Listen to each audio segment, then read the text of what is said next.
it's beyond words. There's nothing really that you can say to thank them or to understand how they do this on a regular basis, but it's a deep inner strength, I think, that comes from the fantastic people that work in the organization that can do that and continue to do that and give that kind of support. It's, I'm one case out of the hundreds and thousands that, I'm sure they go above and beyond for all the time.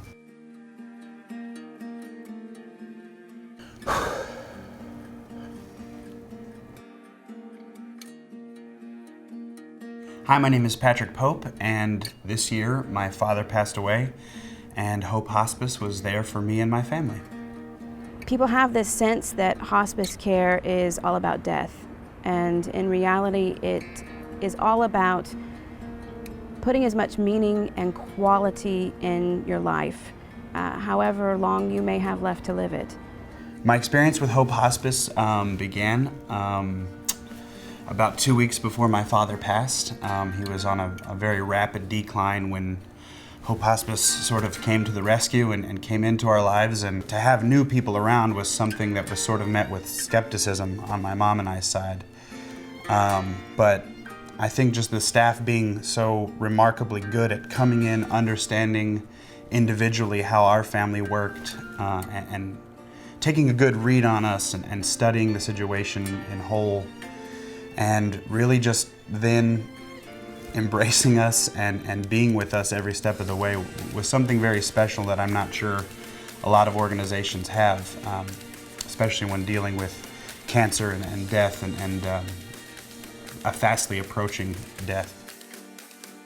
Hope puts a lot of effort into recruiting the most skilled, qualified, and compassionate people, because that's who we would want with our families. Whether we have a small amount of time with a family or months or longer, the first thing we want to do is make sure that that patient is physically comfortable. And from there, the real work of hospice can begin. I had an extreme fear of my father dying alone, and I made that known to hospice, is that I just didn't want him, if he started to go, to be alone for that. And I was finding myself at night kind of just laying on the floor by his bed, and that's just no way to live. I think you're just constantly caring for someone, and then at night you're just laying on the floor. Like, it kind of made me a wreck, and certainly made my mother a wreck, worrying about me. And if I had to name one thing that really set Hope Hospice apart, it would be the integrity of the organization. You can always count on Hope Hospice to do what's right.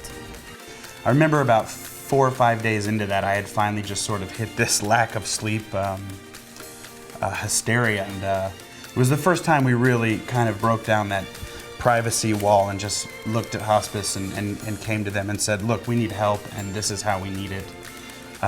We haven't slept really in 4 or 5 days, and we need you to come and at least let us have one night of sleep.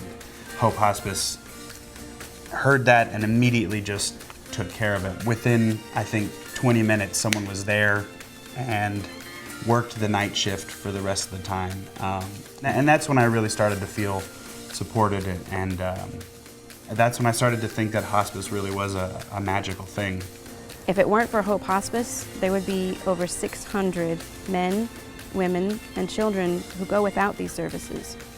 The daycare nurse that came the day my father passed realized that my father was going to go soon, and rather than just making it a quick round and leaving, like, that they kind of do, you kind of transition out, people have shifts, he stayed.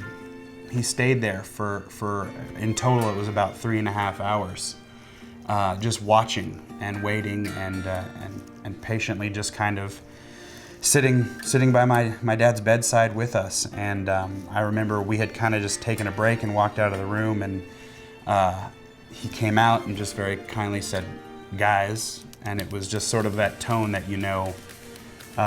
it's about to happen. And he stayed out of the room but informed us that it was happening, and so my greatest fear of him dying alone